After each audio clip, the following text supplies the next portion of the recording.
Salut les amis, coucou les petits loups.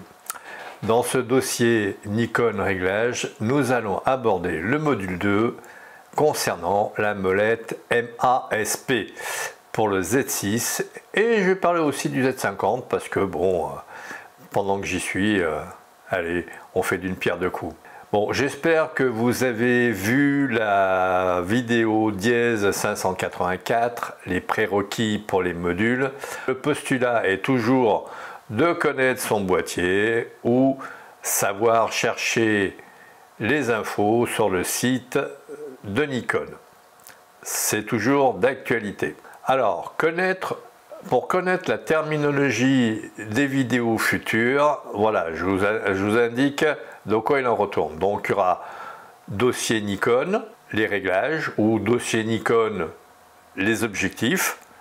Là en l'occurrence c'est dièse 584, dossier Nikon, réglages, module 1, les prérequis. Là nous allons parler du module 2, la molette MASP. Que voici, que voilà.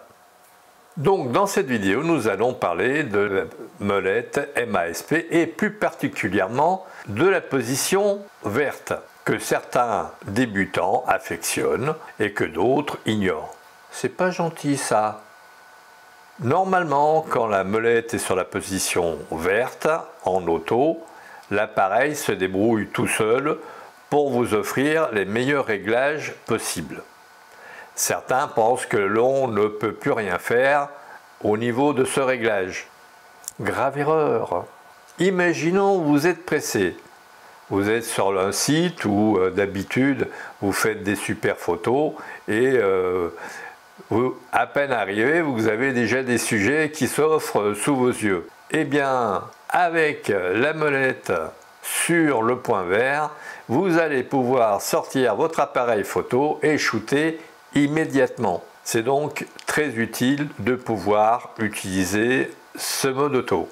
Alors, le mode auto c'est bien, mais si vous ne pouvez pas faire la mise au point là où vous le souhaitez, c'est pas terrible. Eh bien non, vous allez pouvoir choisir votre zone d'autofocus. Et c'est là que Mimi vous donne un tuyau rarement évoqué sur le net. Vous pouvez décider où faire la mise au point, même en automatique. Rappelez-vous des boutons FN1 et 2 que vous avez déjà programmés en toute logique. Si vous avez suivi ma précédente vidéo, ils sont actifs tels que vous les avez réglés avec la molette secondaire, la molette primaire. La molette secondaire, c'est celle qui vous tombe sous l'index. Vous réglez MF, AFC, AFS. Avec la principale, vous réglez la zone d'autofocus. Et avec FN2, eh bien, vous suivez le sujet, pour peu que vous l'ayez réglé ainsi la dernière fois.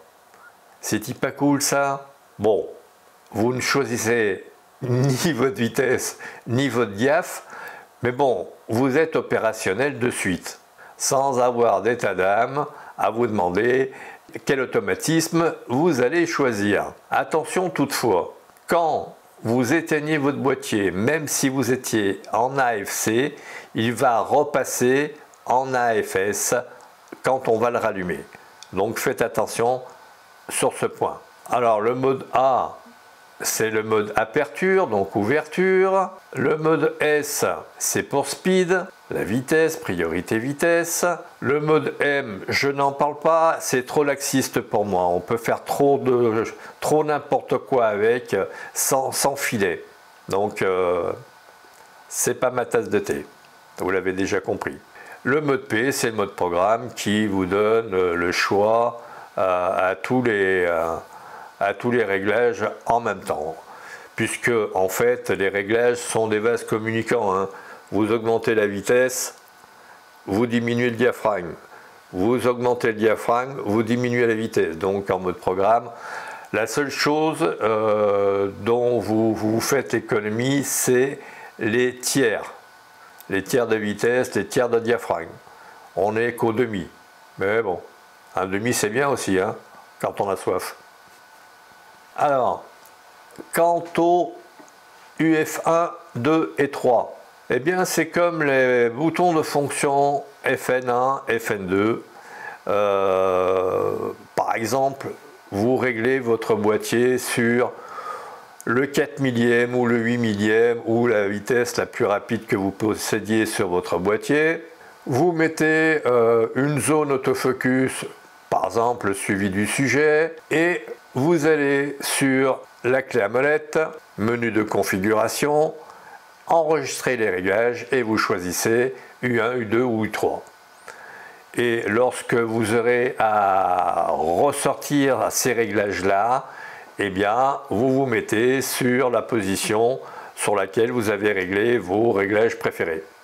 Par exemple, U1. Personnellement, je n'utilise pas trop parce que bon, comme je change souvent de réglage et que bon, à la limite, je connais un tout petit peu mon boîtier, donc c'est U1, U2, U3, c'est pas des réglages que j'utilise de prime abord. Mais bon, ils existent, donc voilà.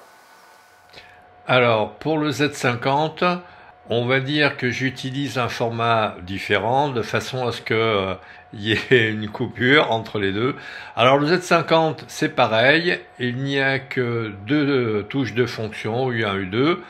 Donc la même chose, hein, vous faites vos réglages, vous mettez le diaphragme que vous préférez, le mode que vous préférez, etc., etc. Et puis vous allez dans personnaliser et vous choisissez U1 ou U2. En ce qui concerne le mode automatique, c'est un bouton screen. En fait, vous choisissez si vous voulez être en mode portrait, paysage, etc.